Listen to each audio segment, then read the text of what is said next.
प्रिय छात्र छात्राओं, आज हम अपने बीए पार्ट सेकंड के पहले पेपर मध्यकालीन भारत के इतिहास के अंतर्गत अकबर के प्रशासन की जो महत्वपूर्ण विशिष्टताएं थीं या अकबर के समय में किस प्रकार का प्रशासन था उसके बारे में हम अपनी चर्चा करेंगे। हमने अपने पिछले लेक्चर्स में बात की थी कि किस प्रकार अकबर ने अपने साम्राज्य को प्राप्त किया, उसका विस्तार किया। साम्राज्य को उत्तर भारत से लेकर के दक्षिणापथ तक और पश्चिम से लेकर के पूर्व तक एक विशाल क्षेत्र तक अपने साम्राज्य का विस्तार किया।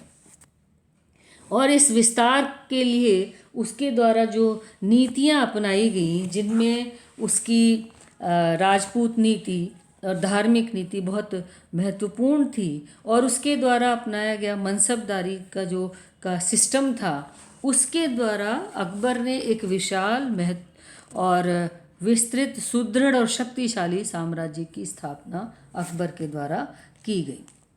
अब आज हम बात करेंगे कि अकबर ने जो शासन अपना स्थापित किया उसके लिए किस प्रकार से अकबर ने प्रशासनिक ढांचे को निर्मित किया, क्योंकि अकबर से जो पूर्ववर्ती शासक थे हुमायूं और बाबर, दोनों को बहुत अधिक शासन करने का समय नहीं मिला, जिसके कारण दोनों सिर्फ साम्राज्य विस्तार या साम्राज्य को बचाने में लगे रहे। जैसे बाबर अपने शत्रुओं से युद्ध करने में लगा रहा और हुमायूं अपने राज्य को बचाने में लगा रहा, जिसके कारण उनके द्वारा कोई बहुत अच्छी प्रशासनिक नीति तैयार नहीं की।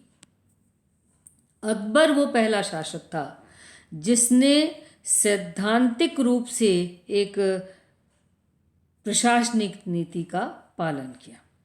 अकबर एक प्रबुद्ध और सफल प्रशासक था और अकबर ने ही सैद्धांतिक रूप से एक विकसित प्रशासनिक नीति का पालन किया। अकबर का जो शासक का जो पद था, उसके प्रति अकबर के द्वारा जो शरीयत का नियम है, उस शरीयत के नियम के अतिरिक्त उसने जो इस्लाम में सम्राट पद के सिद्धांत का जो आचरण है उसे ना करके अकबर ने स्वयं को सिर्फ अमीर उल मोमिन नहीं माना, बल्कि उसने अपने आप को सारी प्रजा का शासक बनने का निर्णय लिया। और उसका ये कहना था कि सहस्रों गुण होने पर भी एक शासक इस महान पद के लिए उपयुक्त नहीं हो सकता जब तक वह अपने संपूर्ण राज्य में शांति स्थापित नहीं कर लेता और प्रत्येक श्रेणी के मनुष्यों और प्रत्येक धर्म को एक दृष्टि से नहीं देखता। ये बात हमें उसके अकबरनामा में मिलती है। और अकबर का कहना था कि बादशाह सब मनुष्यों में श्रेष्ठ है और वह ईश्वर का प्रतिबिंब और प्रतिनिधि है। इस तरीके से अकबर ने राजत्व के पद को गरिमा प्रदान की। उसके अनुसार एक सम्राट के आचरण पर कार्यवाही के किसी भी पाठ्यक्रम की दक्षता निर्भर करती है। यानी वो जो सम्राट है उसी का जो आचरण है वही उसको स्थापित करता है। अकबर का विश्वास था कि सब धर्मों का एक सार्वभौम संगठन होना चाहिए, इसलिए उसने इन गुणों को अपने व्यक्तित्व में समाविष्ट करने का प्रयास किया। अकबर सभी शक्तियों का केंद्र था। वह नागरिक, न्यायिक, सैन्य और धार्मिक सभी शक्तियों का सुप्रीम था और उसने केंद्रीकृत प्रशासन की स्थापना की। सभी नियुक्तियों, पदोन्नति और बर्खास्तगी का निर्णय और आदेश उसी पर निर्भर करते थे। आमतौर पर उसने शरीयत के अनुसार शासन किया, लेकिन उसका ये मानना था कि खाली वह मुसलमानों का शासक नहीं है, इसलिए उसने बहुत सारी ऐसे रिवाज, ऐसी प्रथाएं प्रारंभ की जो हिंदू बहुसंख्य प्रजा के या पारसी लोगों के अनुरूप थी। जैसे अकबर के दिन की शुरुआत महल के झरोखा दर्शन से होती थी। बड़ी संख्या में लोग छज्जे के नीचे इकट्ठे होते थे और सम्राट उन्हें अपनी झलक दिखाता था। और सम्राट के सामने के दर्शन के लिए याचिकाएं प्रस्तुत होती थी। याचिकाओं को दीवाने आम में उपस्थित किया जाता था और फिर उसके बाद दीवाने खास में उनका आयोजन होता था। अकबर ने जो प्रशासनिक जिम्मेदारी थी और जो मामले थे उनके निर्वहन के लिए उसके द्वारा एक मंत्रिमंडल का निर्माण किया गया, जिनमें वजीर, जो कि एक तरीके से प्रधानमंत्री था, राजा को सभी मामलों में सलाह दिया करता था, और वजीर प्रधानमंत्री के साथ साथ एक तरीके से वित्त मंत्री भी हुआ करता था। राजस्व विभाग का प्रमुख अधिकारी होता था और जो राजस्व अधिकारी के जो कार्य थे वो दीवान होने के नाते करता था। किंतु सारे वजीर दीवान हो और सारे दीवान वजीर हों ऐसा नहीं था। अकबर के राज्यकाल में प्रधानमंत्री को वकील और वित्त मंत्री को वजीर कहा जाता था। वजीर राजस्व विभाग का सर्वोच्च अधिकारी होता था और कालांतर में अन्य विभागों पर भी इसका अधिकार रहने लगा और बादशाह के अयोग्य अथवा अल्पवयस्क होने की स्थिति में वजीर का सेना पर भी अधिकार होता था। वजीर के अतिरिक्त दीवान या वित्त मंत्री, जिसके बारे में मैंने अभी बात की कि दीवान जरूरी नहीं है कि हर वजीर दीवान हो और हर दीवान वजीर हो, तो वजीर का काम राजस्व की देखरेख थी। अगला मंत्री था मीर बख्शी। ये एक तरीके से सर्वोच्च वेतन अधिकारी था, यानी सबको जो वेतन दिया जाता था वो मीर बख्शी के माध्यम से दिया जाता था। बख्शी का जो प्रभाव था वह केंद्रीय सरकार के सारे विभागों में फैला था, क्योंकि सारे पदाधिकारी, चाहे वे नागरिक शासन अधिकारी हों या सैनिक अधिकारी, सारे ही मनसबदार थे और इस तरीके से सभी के वेतन का जो बिल की जांच पड़ताल है वो मीर बख्शी के द्वारा की जाती थी। तो सेना की हरावल, पिछावल, बिचौल और बाजुओं के सेनानायक की भर्ती और साधारण सैनिकों की भर्ती का काम भी मीर बख्शी का था और मनसबदारों के द्वारा जो घोड़े रखे जाते थे उनका हिसाब किताब भी मीर बख्शी के द्वारा किया जाता था। तो अगर हम माने तो मीर बख्शी का काम एक तरीके से सेना में भर्ती करना, दस्तों को ठीक तरह रखना, सैनिक परीक्षाएं लेना, घोड़ों का निरीक्षण करना, समय समय पर दस्तों को देखना, आक्रमण के लिए उन्हें शस्त्रों से सुसज्जित करना था। और वेतन अधिकारी था। वेतन अधिकारी के लिए वेतन बांटने, उसके खर्च आदि का ब्यौरा रखने का कार्य भी मीर बख्शी के द्वारा किया जाता था। मीर बख्शी के बाद अगला पदाधिकारी खाने सामा था, जो एक तरीके से शाही भंडारी था, जो शासक के उद्योग, भंडार, सेना और शाही परिवार की आवश्यकताओं को पूरा करने का प्रबंध करता था। यह बादशाह के साथ यात्रा और युद्ध के समय भी साथ रहता था। बादशाह के व्यक्तिगत सेवकों का यह अधिकारी दैनिक व्यय, भोजन, तंबू आदि जो वस्तुओं के भंडार का अधिकारी भी यही व्यक्ति होता था। तो खाने सामा जो होता था वो एक बहुत ही विश्वास पात्र और प्रभावशाली व्यक्ति होता था। इसके अतिरिक्त सदरे सुदूर का तात्पर्य था कि जो प्रजा और बादशाह के बीच संपर्क बना के रखे, इस्लामी कानून का संरक्षक और उलेमा का प्रतिनिधि हो। सदरे सुदूर का कार्य उलेमाओं को राज्य व जागीर बख्शीश करवाना, निर्धनों को दान दिलवाना और अपनी शक्ति का प्रयोग करना था। राज्य की सहायता संबंधी मामलों की पड़ताल और निर्णय करना भी इसका काम था। इसके अतिरिक्त मुहतसिब एक पदाधिकारी था जो कि प्रजा के चरित्र और व्यवहार की देखभाल करता था। उसका काम था पैगंबर की आज्ञाओं को लागू करवाना और उन सभी विधि विधानों का दमन करना जो कि इस्लाम के अनुकूल नहीं थे। काजी उल कज़ात अर्थात मुख्य काजी, ये सर्वोच्च न्यायाधीश था और न्याय के ठीक और कुशल शासन के प्रति उत्तरदायी था। और प्रजा के प्रति प्रजा के प्रति जो न्याय है उसके कार्य को देखता था। नगरों, जिलों और सूबों के काजियों की नियुक्ति भी उसी के द्वारा की जाती थी और काजियों की सहायता के लिए मुफ्ती होते थे। इनके अतिरिक्त बुयुतात, जिसका काम था मृत पुरुषों के धन और संपत्ति का ध्यान रखना, उसका हिसाब किताब रखना। तोप खाने का दरोगा, जिसका कार्य मीर आतिश, जिसे मीर आतिश भी कहा गया, जिसका कार्य था शाही महल और किले की सुरक्षा का प्रबंध रखना।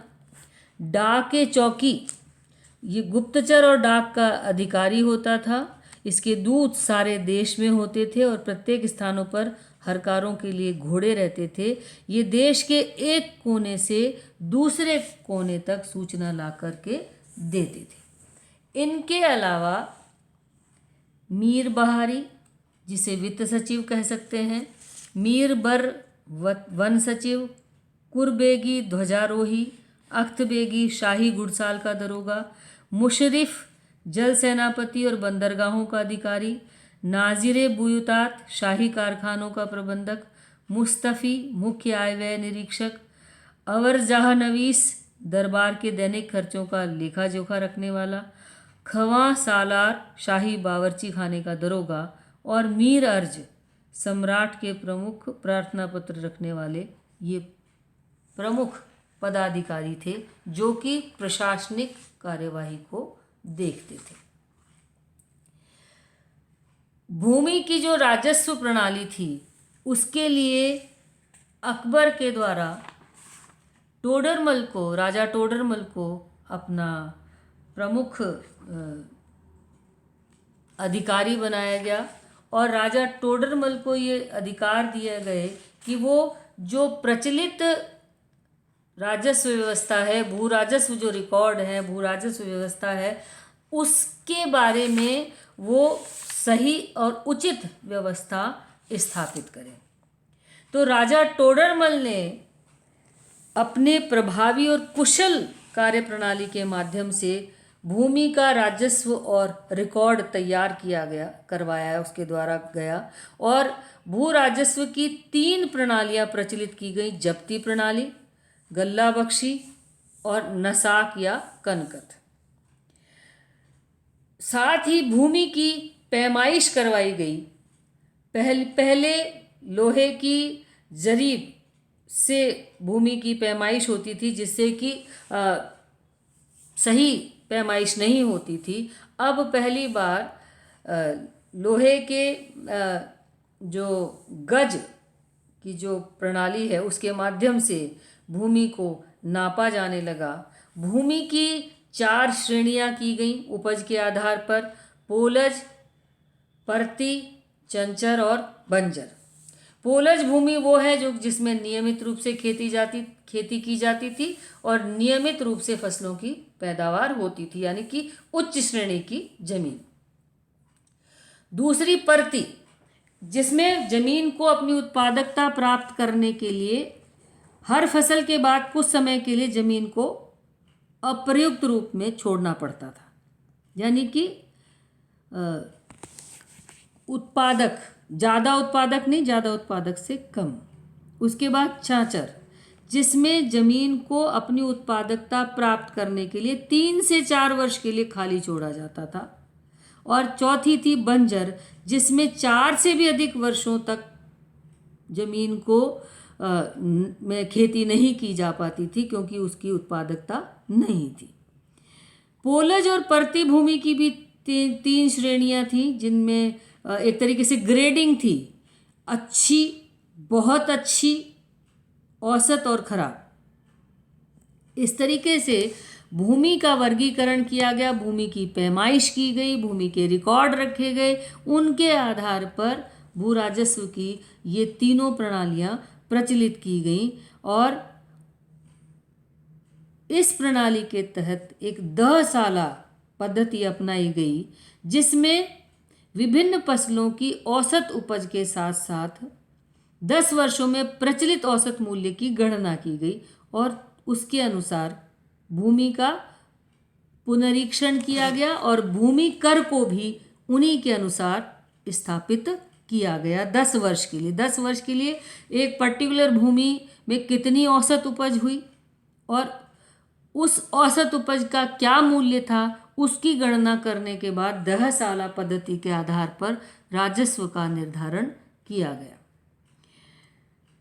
ये जो राजस्व था, राज्य का हिस्सा भूमि की उपज का 1/3 था और किसान इसे नगद या थोड़े से भू राजस्व के रूप में किसान को भुगतान का विकल्प दिया गया था।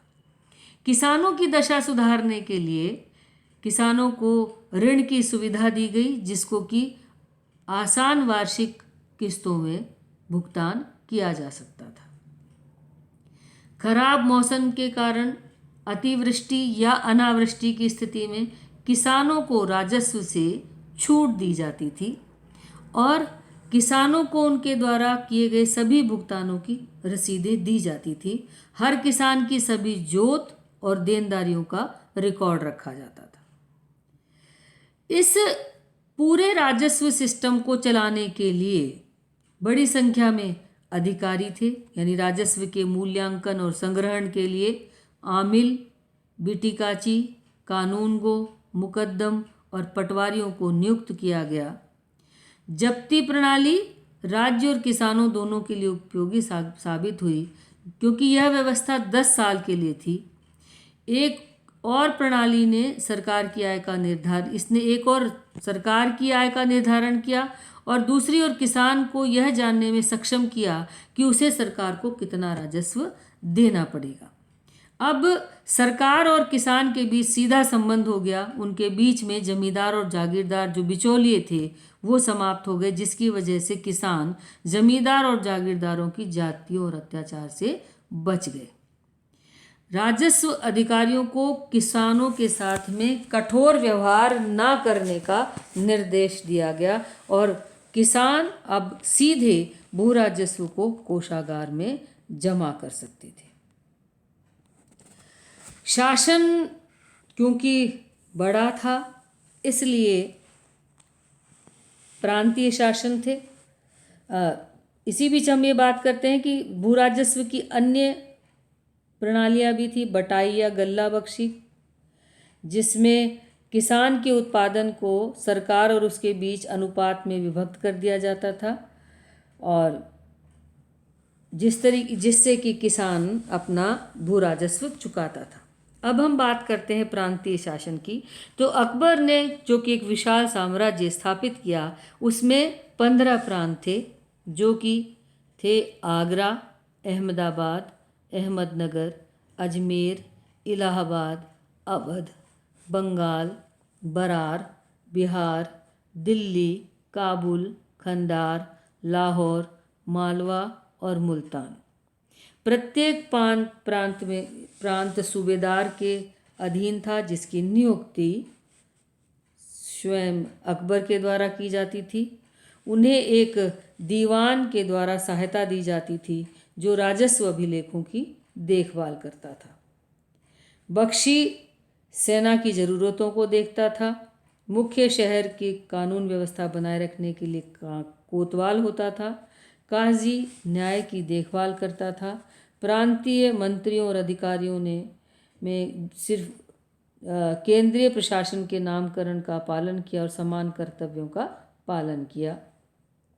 प्रांत को सरकार को परगना और परगनों को गांव में विभक्त किया और गांव का जो प्रशासन था, पंचायतों की देखभाल में वो छिन्न भिन्न हो गया और मुख्यतः पंचायत के द्वारा ही ग्राम प्रशासन का काम देखा जाता था और राज्य के अधिकारी गांव के मामलों में हस्तक्षेप नहीं करते थे। इस प्रकार अकबर ने अपने जो प्रशासनिक ढांचा था उसके माध्यम से एक शक्तिशाली केंद्रीकृत शासन की स्थापना अकबर के द्वारा की गई।